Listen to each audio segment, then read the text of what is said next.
Hello dear friends, welcome to exam Guruji. आज हम आपके लिए वाटर लॉगिंग एंड उसको कैसे रिक्लेम करना है उसके मोस्ट एक्सपेक्टेड 17 क्वेश्चन इस वीडियो में लेके आए हैं। सो जिसने अभी तक हमारे चैनल को सब्सक्राइब नहीं किया है वो कर लीजिए और साथ में बेल आइकन को प्रेस भी कर लीजिए।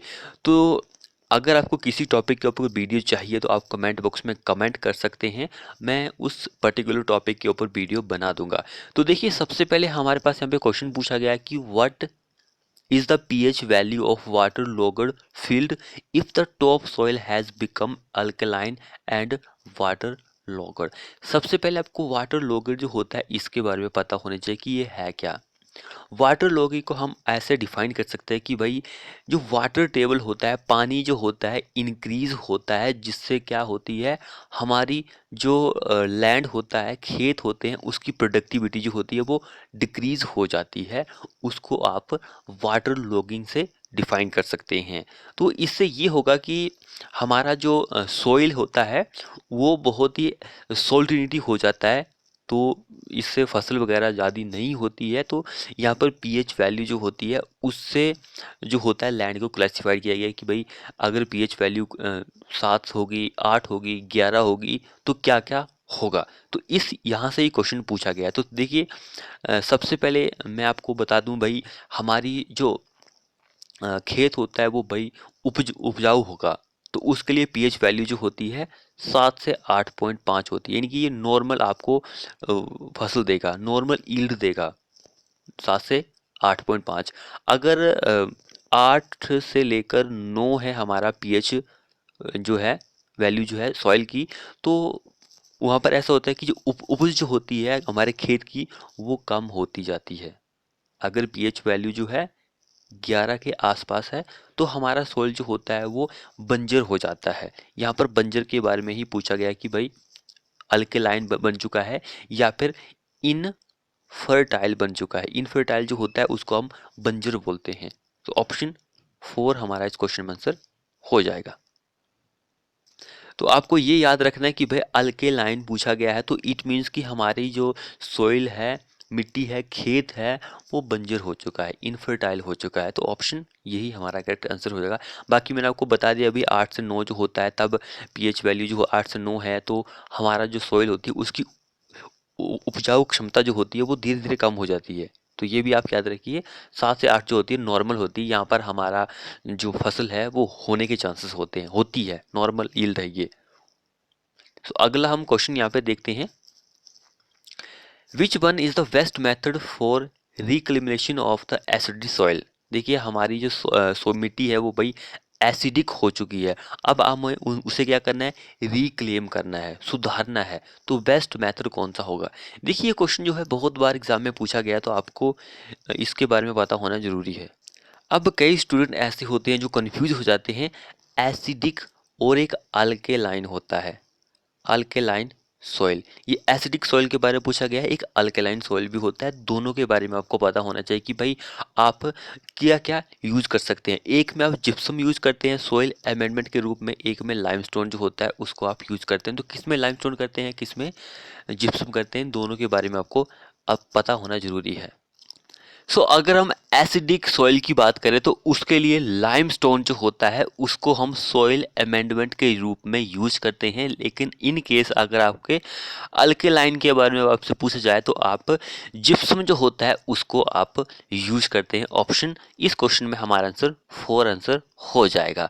अगला क्वेश्चन देखिए, हमारे पास बोल रहा है कि which of the following statement is incorrect with respect to water logging. Water logging के रिस्पेक्ट में कौन सी गलत स्टेटमेंट दी गई है। वाटर लॉगिंग के बारे में मैंने आपको बता ही दिया कि वाटर लॉगिंग होती क्या है। तो इस क्वेश्चन में हमारा answer lift irrigation increase water irrigation. Lift irrigation जो होती है वाटर लॉगिंग को इंक्रीज नहीं करती है। बाकी ये दोनों स्टेटमेंट सही है। अगला क्वेश्चन देखिए, वाटर लॉगिंग ओकर when the water table is. Water logging जो होती है वो आपको देखने को मिलती है जब हमारा वाटर टेबल जो होता है कितना होता है, अप टू रूट जोन जो होती है क्रॉप्स की, या फिर 3 metre below ground level, 4 metre below ground level, या फिर 4.5 मीटर बिलो ग्राउंड लेवल। क्या होती है? तो हमारा वाटर टेबल जो होता है वो अप टू रूट जोन जो होती है क्रॉप्स की वहां पर होता है, तब हमें वाटर लॉगिंग की कंडीशन होती है वो देखने को मिलती है। ऑप्शन 1 हमारा इस क्वेश्चन में आंसर हो जाएगा। अगला क्वेश्चन देखिए, if the sodium absorption ratio जो होता है इरिगेशन वाटर का वो 11 है, then it is classified as sodium SAR ratio. आपने ऐसे SAR के बारे में सुना होगा, इसको हम बोलते हैं सोडियम एब्जॉर्प्शन रेशियो जो होता है इरिगेशन वाटर का वो 11 है, देन हम उसको क्लासिफाइड करते हैं लो, मीडियम, हाई सोडियम वाटर या फिर बहुत ही ज़्यादा हाई वाटर। क्या होगा इस क्वेश्चन में आंसर हमारा?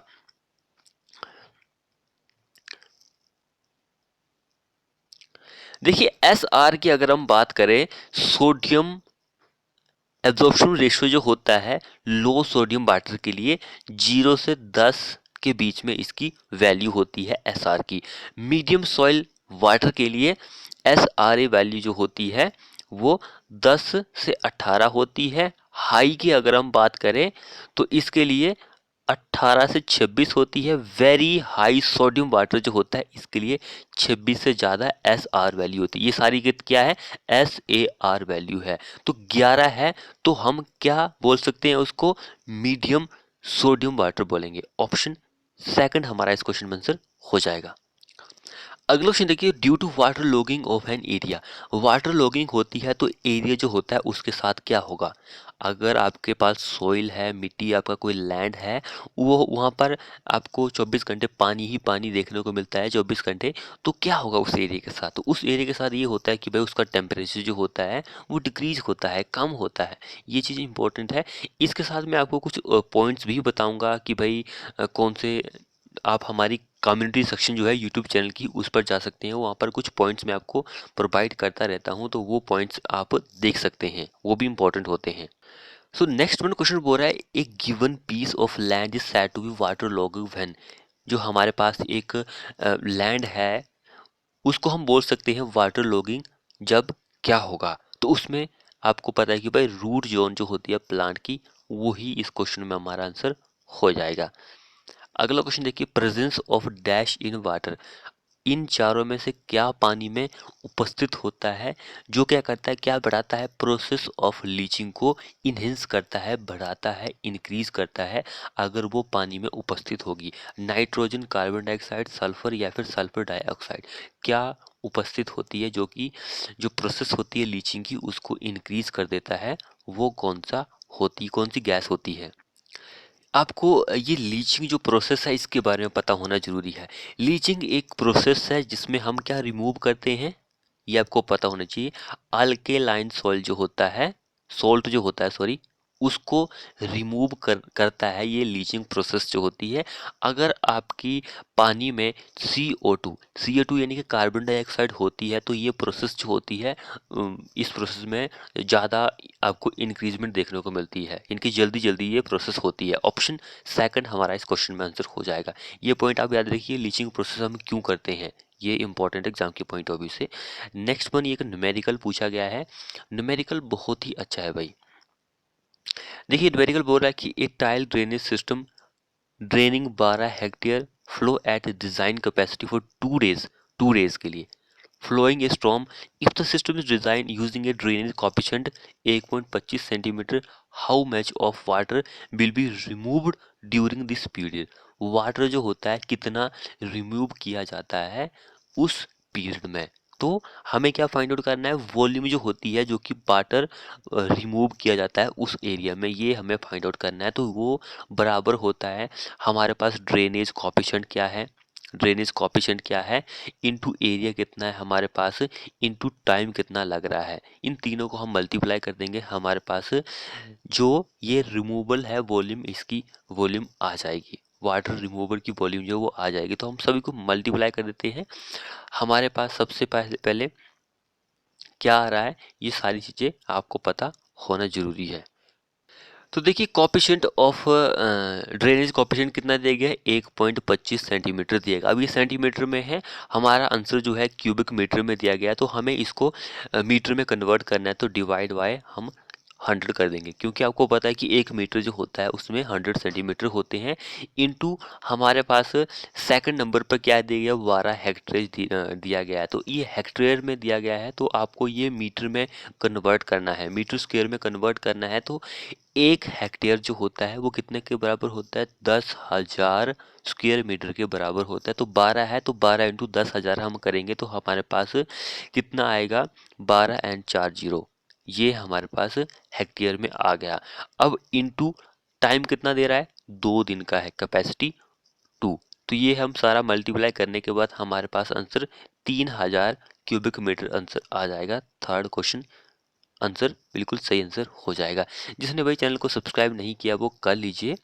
अगला हम क्वेश्चन यहाँ पे देखते हैं, the most important salt that cause incrustation is. Most important salt जो होता है, कौन सा सोल्ट होता है जो किसका कारण होता है, इनक्रस्टेशन का कारण होता है, तो वो होता है कैल्शियम कार्बोनेट। कैल्शियम कार्बोनेट कहाँ पे दिया गया है, ऑप्शन 1 हमारा इस क्वेश्चन में आंसर हो जाएगा। अगला क्वेश्चन देखिए, creation of anaerobic condition in the crop root zone may be due to. जो एन एरोबिक की कंडीशन होती है, जो क्रॉप की रूट जोन होती है, मे बी ड्यू टू, किसकी वजह से, क्या कारण होता है उसका, तो वाटर लॉगिंग का ही कारण होता है। एन एरोबिक कंडीशन जो होती है, जो हमारी फसल होती है उसकी रूट जो होती है, जड़ें जो होती है, वहाँ पर वाटर लॉगिंग की वजह से ही आपको एन एरोबिक प्रोसेस जो होती है वो देखने को मिलती है। मैं बार बार यही बोलता रहता हूँ कि भाई आप हमारे कम्युनिटी सेक्शन जो है यूट्यूब का, वहाँ पर जा सकते हैं, क्योंकि वहाँ पर आपको थोड़े बहुत इमेजेस वगैरह देखने को मिल सकती है और वहाँ पर थोड़ा बहुत नॉलेज आपको देखने को मिलेगा। तो नेक्स्ट में क्वेश्चन बोल रहा है, suitable method for irrigation highly undulating land is. Suitable method जो होता है जो कि इरिगेट आप करते हैं हाईली अंडुलेटेड लैंड जो होता है, वो कौन सा होता है, स्प्रिंकलर इरिगेशन। स्प्रिंकलर इरिगेशन जो होता है वो हमारा लैंड जो है उबड़ खबड़ का है, तो हम उसके लिए इसको यूज़ कर सकते हैं। ये इंपॉर्टेंट चीज़ है उबड़ खबड़ के लिए। एग्जाम में आपको पता है कि भाई हिंदी में भी क्वेश्चन दिया होता है, कई स्टेट ऐसे हैं जैसे कि एसएससी जीए की अगर हम बात करते हैं तो वहाँ पर आपको हिंदी और इंग्लिश दोनों सेक्शन में क्वेश्चन प्रोवाइड किया जाता है। तो आपको हो सकता है कि अनडुलेटेड ना पता हो तो आपको उबड़ खबड़ पता हो, तो ये चीज़ इंपॉर्टेंट है, आपको पता लग जाएगा। देखिए नेक्स्ट में क्वेश्चन बोल रहा है कि irrigation water having sodium absorption ratio, जो एस ए आर रेशियो जो होता है वो 12 है, तो क्लासिफाइड हम कर सकते हैं। तो मैंने आपको इसके बारे में बताया कि भाई एस ए आर रेशियो जो होता है, लो के लिए कितना होता है, मीडियम के लिए कितना होता है, हाई के लिए कितना होता है, वेरी हाई के लिए कितना होता है। दोबारा से मैं बता देता हूँ, लो के लिए 0 से 10 होता है, 10 से 18 होता है, 18 से 26 होता है, ग्रेटर देन 26 होता है इसके लिए।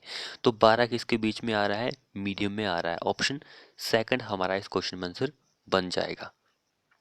अगला जो क्वेश्चन पूछ रहा है कि land is known as water logged when. Land जो है हमारा वो पानी वाला है।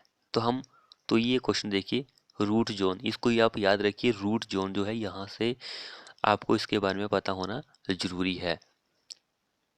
अगला जो क्वेश्चन पूछा गया कि spacing of drain tile drain to relieve water logged land is directly proportional to, वो किसके प्रोपोर्शनल होता है, तो वो प्रोपोर्शनल होता है जो कॉफिशिएंट ऑफ परमेबिलिटी होती है सॉइल टू द ड्रेनेज, इसके प्रोपोर्शनल होता है।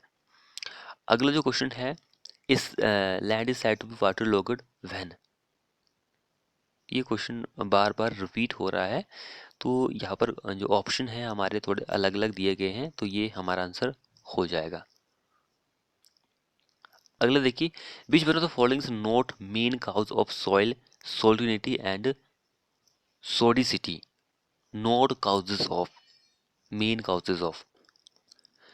तो main cause of soil salinity and sodicity, तो वो नहीं होता है use of heavy machinery resulting in no soil compaction, ये नहीं है। बाकी ये तीनों जो हैं वो इन के मेन काउजेस हैं।